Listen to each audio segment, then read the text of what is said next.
আজকের গল্প তৃষ্ণার্ত কাক। গরমকাল, চারদিক নিস্তব্ধ। প্রচণ্ড গরমে নদী নালা সব শুকিয়ে গেছে। দুপুরবেলা গাছের ডালে বসে একটা কাক কাকা করে ডাকছে। তার খুব জল পিপাসা পেয়েছে। গলা তো শুকিয়ে কাঠ, ঠোঁটও জ্বলে যাচ্ছে। এক ফোঁটা জলের আশায় সে এদিক ওদিক ঘুরে বেড়াচ্ছে। চারপাশে কোথাও জলের চিহ্নমাত্র নেই। কাক ভাবল কি করা যায়।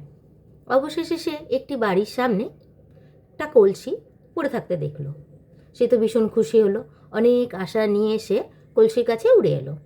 কিন্তু হায়, জল যে কলসির অনেক নিচে, এক্কেবারে ধরাছোঁয়ার বাইরে। তার ঠোঁট ওই পর্যন্ত পৌঁছবে না। তখন কাক ভাবতে লাগলো কী করে ওই জল পান করা যায়। হঠাৎ তার মাথায় একটি বুদ্ধি এলো যে কলসির চারপাশে অনেকগুলো পাথরের টুকরো পড়ে রয়েছে। সে তখন একটা একটা করে পাথরের টুকরো ওই কলসির মধ্যে ফেলতে লাগলো। অনেকগুলো পাথর ফেলার পর তলার জল যখন ক্রমশ উপরের দিকে উঠে এলো, কাক ভায়া তখন পরম তৃপ্তিতে সে জল পান করলো। তারপরে সে খুশি হয়ে ফুরত করে উড়ে চলে গেল।